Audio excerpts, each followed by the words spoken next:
Hi everyone, today we are looking at GetResponse. So GetResponse is a all-in-one email marketing automation platform primarily aimed at small businesses. And in this review, we're going to be signing up for an account, walking through the platform's main features. We're not going to be looking at everything. GetResponse is a pretty big platform. You can do all sorts of stuff from kind of running webinars to connecting e-commerce shops. We're really going to be focusing in on the email marketing and automation because that's kind of the core part of GetResponse's platform. So just a bit of history. GetResponse is a pretty well-established tool. We actually used them for about 4 years, I think, back in, I want to say around 2014, 2015. Interestingly, GetResponse, we actually stopped using them at Venture Harbor because they were one of the later companies to offer marketing automation. So there was a couple of years, I think around 2015 to 2016 perhaps, where all these other tools like ActiveCampaign, Drip was starting to offer visual automation. It took GetResponse a little bit longer to do it. They now have, well, they've had that for, I think, probably since like 2018 or so. And it's really good. So the GetResponse that we're looking at today is very, very different from the one that we used many years ago. So we're going to be looking at it with fresh eyes and talking through some of the kind of the key pros and cons. Before we do that though, I'd like to kind of just jump into pricing because I think this is obviously a key factor for a lot of companies. I think for GetResponse in particular, one of the things that I think is quite compelling about what they do is they are one of the more affordable options. So if we consider things like MailerLite, ActiveCampaign, other sort of similar tools that have this sort of all-in-one approach, GetResponse is definitely more affordable. And if we sort of look at the we're in the UK, so we're obviously seeing this in pounds. But generally speaking, the rule of thumb that I like to kind of use is generally you're kind of paying sort of between $5 and $15 per 1,000 contacts. And so we can see here, even with the conversion rate, GetResponse is pretty affordable. The plans are really kind of simple. So unless you're doing e-commerce, and frankly, if you're an e-commerce brand, the e-commerce features in GetResponse are good, but they are not great. And I would probably recommend looking at something like OmniSend or Klaviyo that is, or even ActiveCampaign that is kind of specifically a little bit more tailored to e-commerce. So generally speaking, if you're looking at GetResponse, you're probably considering kind of either the email marketing or the automation package. Likely the automation package, because that's kind of the, nowadays, most companies are doing email marketing will be using automation. And also not much price difference between the two. So we'll kind of be focusing on these areas. In terms of signing up, really simple. What's a nice thing with GetResponse is there's no need to enter any credit card. So I'm going to save us a few seconds and jump straight into the platform. So when you first sign up for GetResponse, you get taken to a page like this. This is kind of an overall sort of dashboard, if you like. We're on the free plan, so a nice thing with GetResponse is you can get started completely free, and then this account I think has a limit of about 500 contacts. So in the start of this video, I mentioned that there's a ton of different things you can do in GetResponse. You can kind of see this reflected here in the list of tools on the left. So we've got a couple of different ways to approach email marketing. We can build kind of one-off campaigns. We've got autoresponders. We've got automation workflows. That's where I'm going to kind of focus a lot of this review.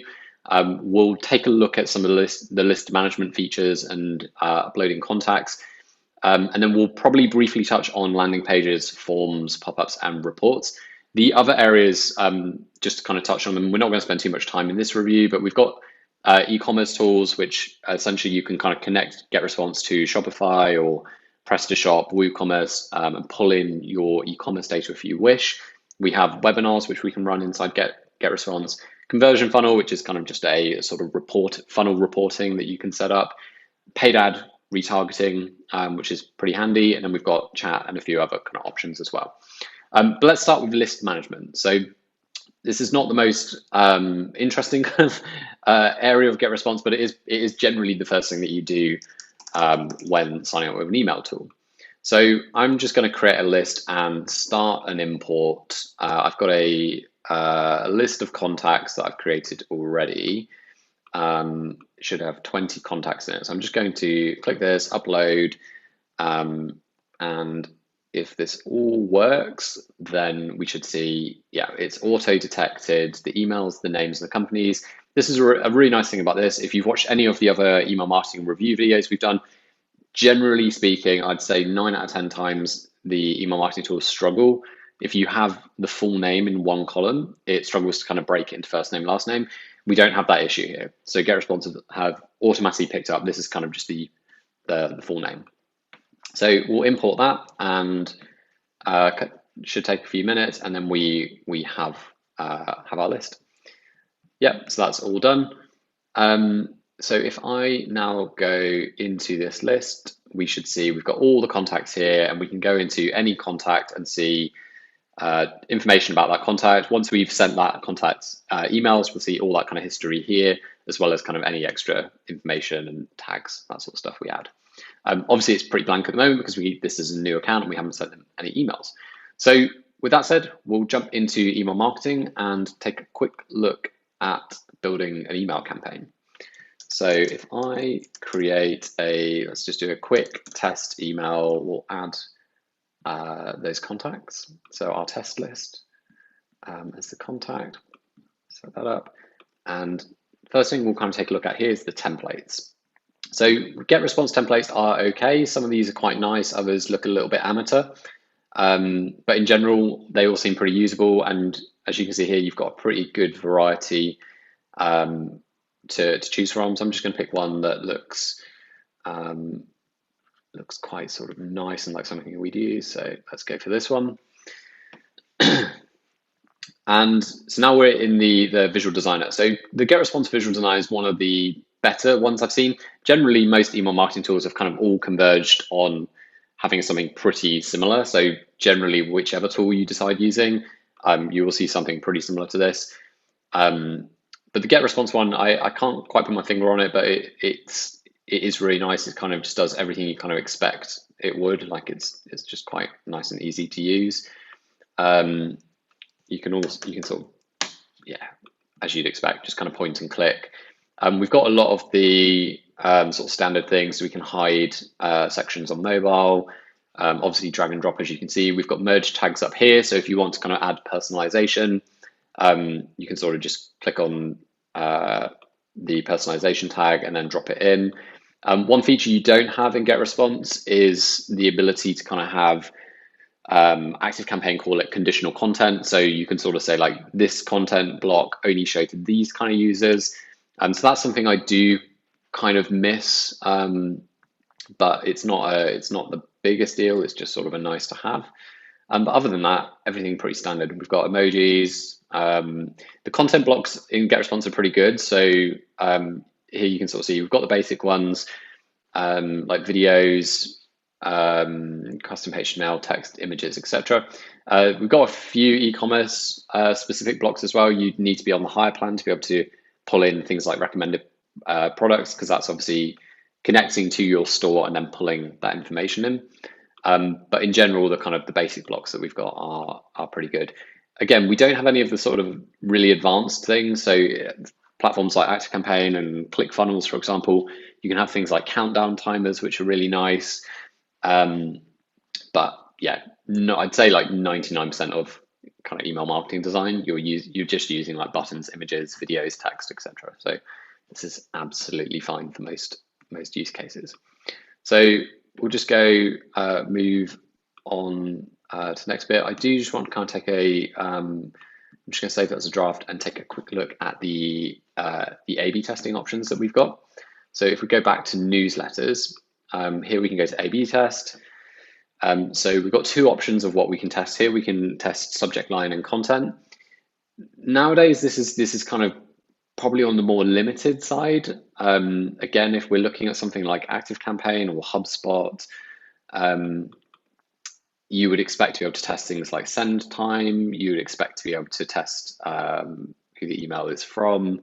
And also, we'll take a look at this in a moment with workflows, but most of the A/B testing that at least we do now is actually sort of looking at things like, does sending 3 emails versus 5 emails, or does sending them over a week versus a month? That's the kind of split testing that I'd like to see.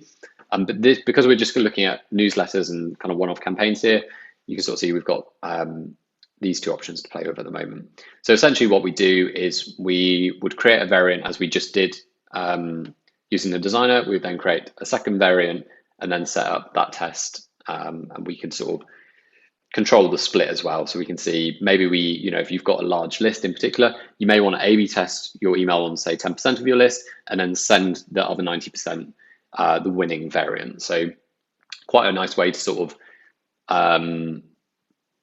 automate that aspect of optimizing your email campaigns and testing on a small number of users. So if we go back to the main sort of email marketing section, we've got RSS to email, not as popular as it used to be, but if you are sort of running a blog and you want to kind of pull in your RSS feed, you've got that option available. Autoresponders, generally speaking, this is a bit old hat.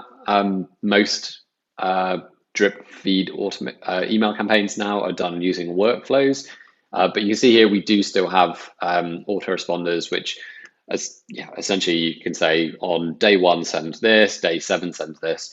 But again, I wouldn't really recommend this. I would generally be leaning towards building that out in an automation workflow.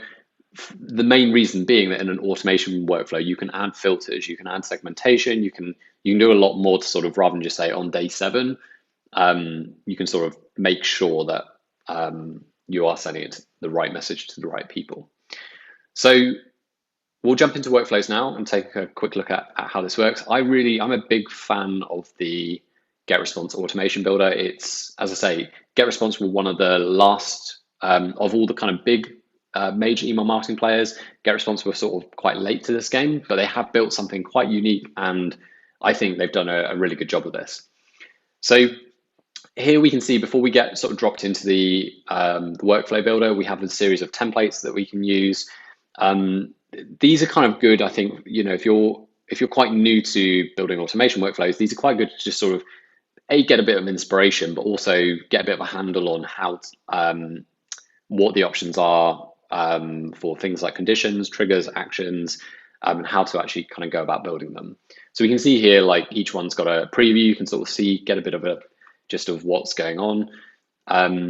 If we start with, maybe let's look at, let's not do scoring. Let's do a lead qualification one. So maybe just a basic tagging plan. Okay, cool. So really nice kind of drag and drop. I can sort of just move around quite easily, and everything is sort of, you can pick things up, move them around, which is quite nice. This is something I do actually prefer about GetResponse over ActiveCampaign.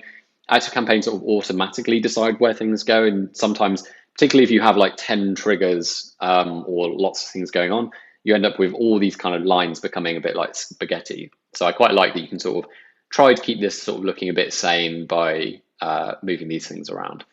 The other thing that I really like about the GetResponse workflow builder is you've got a ton of options.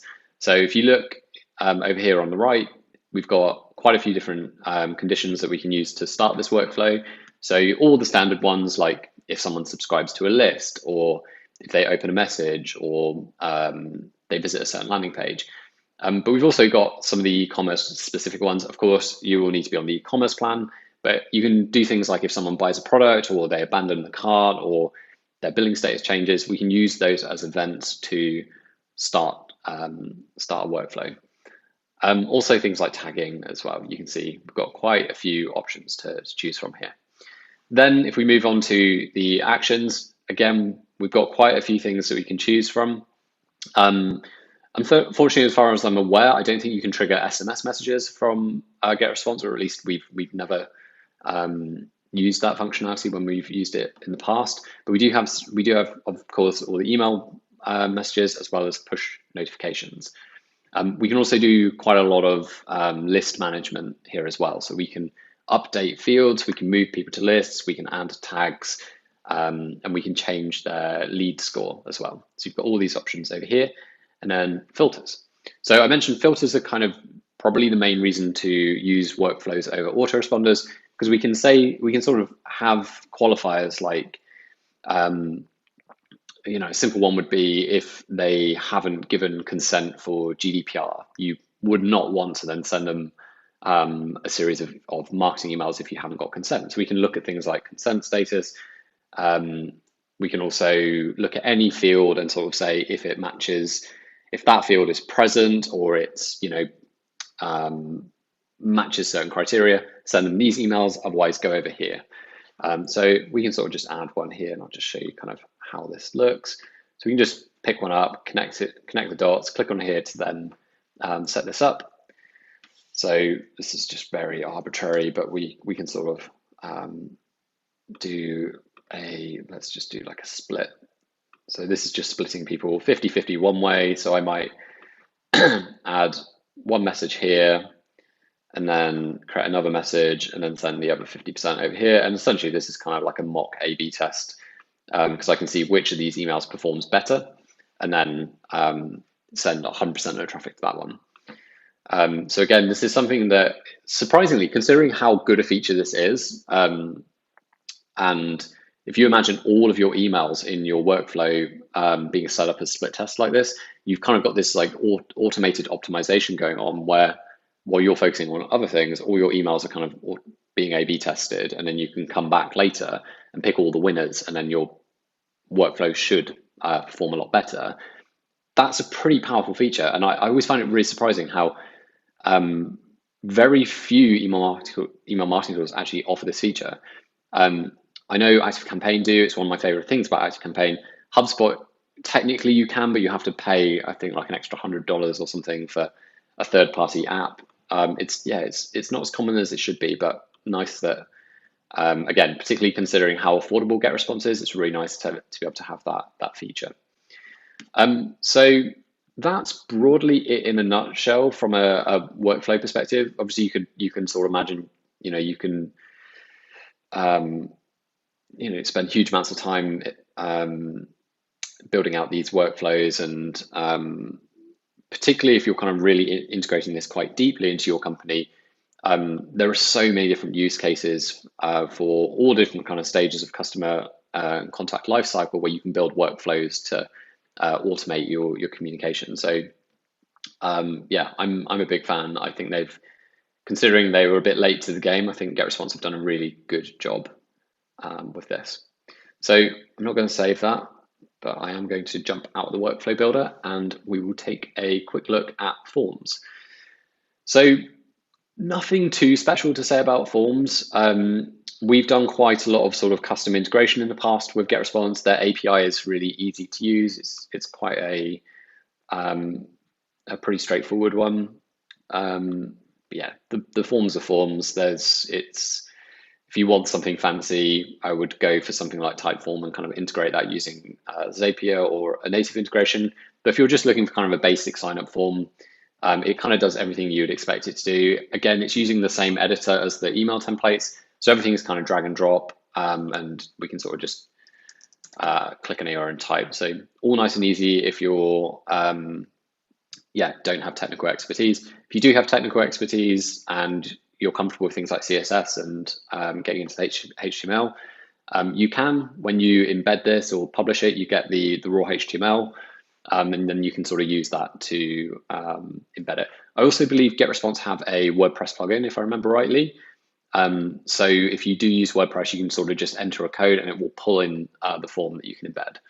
Don't quote me on that, but I'm pretty sure we've done that a few times in the past. So we will jump over quickly to landing pages. Again, this is pretty similar in terms of the sort of the visual user experience. So here we've got a lot of templates. Again, these are good. They are not fantastic. If you're doing something like a webinar, these are very kind of functional. Again, like information products, they're going to be very absolutely fine for that sort of things. I probably wouldn't use this for sort of PPC landing pages or like building my actual website. But for sort of like one-off campaigns, it's quite nice. Pretty easy to kind of get something up and running pretty quickly. So as you can sort of see, again, we've got the same UI. We can kind of just drag and drop everything in. We can kind of, point and click. It's all pretty straightforward.